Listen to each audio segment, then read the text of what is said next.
Hey guys, welcome to Boxing Squared for boxing news and views from around the internet. A major shake-up in the latest WBO rankings. We have a new number one. Tyson Fury, he's up. Dillian Whyte, he's down. Anthony Joshua joins the party, and we have some other movement that's worth noting. So we'll crack into it. So buckle in. Let's go. So Oleksandr Usyk, he is the new number one in the WBO.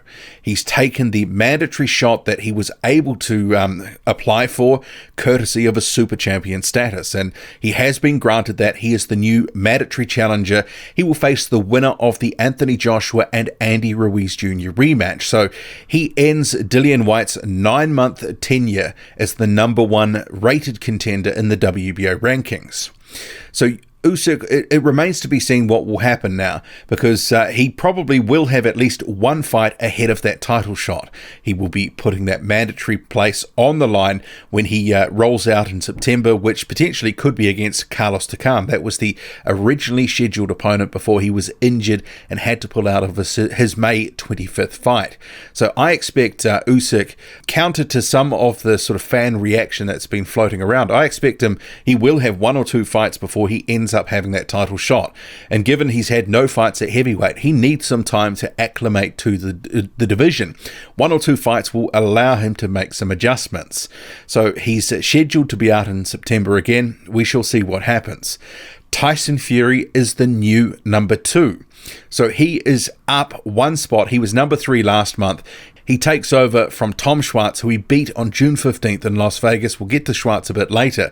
But also, he's overtaken Dillian Whyte. Dillian Whyte was the former number one. So not only has he not got the mandatory challenger, Dillian Whyte, he's dropped to number 3. And now he's actually also behind Tyson Fury, who he was in front of last month. So that win by Fury was good enough for him to surpass Whyte. As we know, Dillian Whyte has a fight coming up against Oscar Rivas. That's July the 20th. So potentially he might be able to take number 2 spot back from Fury. We shall see. But he obviously has to get through and win that fight just to, be in that sort of conversation. But Tyson Fury climbing to number 2. He also missed out on the mandatory spot. There were some fans that thought that Fury would end up getting that mandatory position, and others that thought Whyte would be in line for it. But Oleksandr Usyk comes through the middle, courtesy of his super champion status, and ends that debate and that conversation. He is the new mandatory challenger. Fury in second spot here.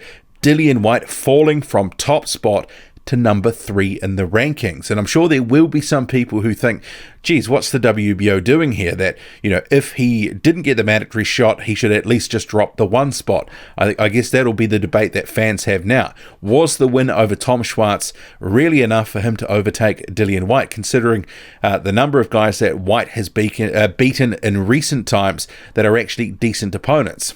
At the moment, we have Tom Schwartz, the Deontay Wilder draw, and also a couple of journeymen that Tyson Fury faced initially after his comeback. But he is number 2 now, so we'll get to number 4. This is another new addition.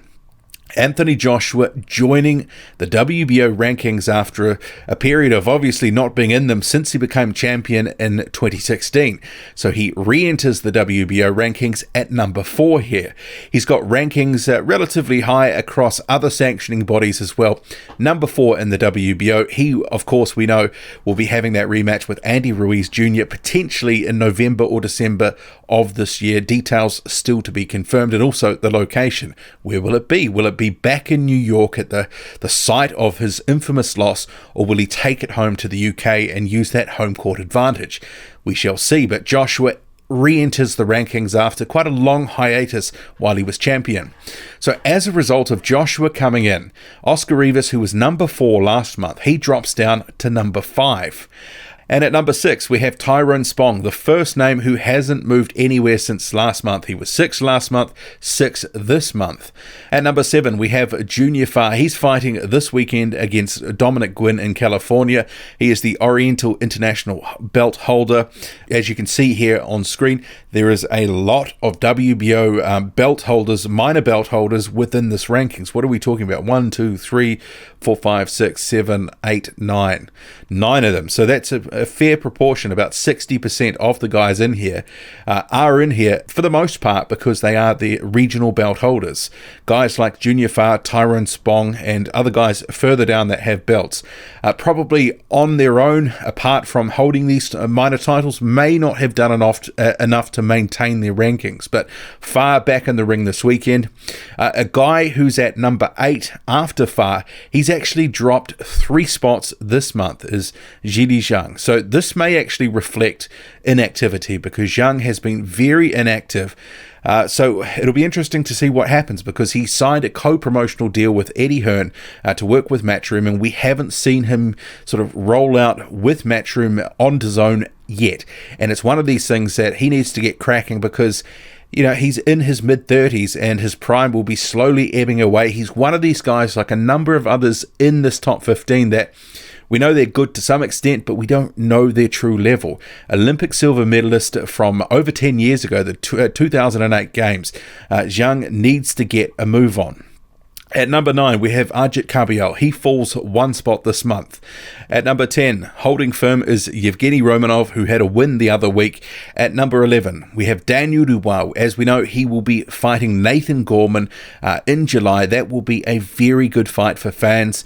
It's one that's not on pay-per-view, a decent card, also involving Joe Joyce and Bryant Jennings squaring off against each other. He's at 11 this month. At number 12 is Ali Aaron Demirezhian. He will be soon squaring off against the rising prospect F.A. Ajagba. I think, you know, a majority of fans, from what I can tell, are favouring, as am I, Ajagba to win that one. But Ali Aaron Demirezhian, who's been campaigning in Europe, is sort of a bit of a sleeper fighter. He's actually probably going to come better than advertised. Just because people don't know him doesn't mean that he doesn't have some skills. He was an Olympian after all, and got a very deep amateur background. At number 13, Kyotaru Fujimoto. He's one of the major casualties this month. He falls 4 spots to number 13th. Carlos Takam remains at 14th spot, and rounding out the top 15 is the German Tom Schwarz, who was beaten handily enough by Tyson Fury on June 15th in Las Vegas. Not a great performance by Schwarz. He's lucky he remains in the top 15, and courtesy of the fact that he's still here, he maintains a streak of being continuously ranked by the WBO for like 3 years now. There was some people who sort of said, as a result of Tyson Fury fighting this guy, that somehow Tom Schwarz was suddenly all of a sudden ranked, and all of a sudden ranked very highly. He was at number 2 in the rankings, but that's just complete fiction. Tom Schwarz entered the rankings back in, was it 2016? Effectively, he's been ranked for 3 years straight now. He worked his way up, and for the best part of a year or so, he's been in or around the top 5. So it wasn't a fluke that he was in the rankings. He was having a lot of fights against guys that were overmatched and picking up ranking points. He had the Intercontinental title, and before that, he had a youth title. That was the thing that got him into the rankings. But yeah, Schwarz, number 15 here. But overall, massive movement in the WBO rankings. Massive change. Not something we see that often. Often it might be 1 or 2 surprises in a month. Not necessarily a whole bundle of them. Quite a bit of movement this month. Oleksandr Usyk, the new number 1. The mandatory challenger, that's fresh. Tyson Fury overtakes Dillian Whyte. Whyte drops from number 1 to number 3. And we have Anthony Joshua inserted at number 4 after a hiatus of about 3 years from the rankings. What do you make of it all? Drop a comment, loud and often. Hit like, hit subscribe. Follow me on Twitter, boxing_squared. I'm out.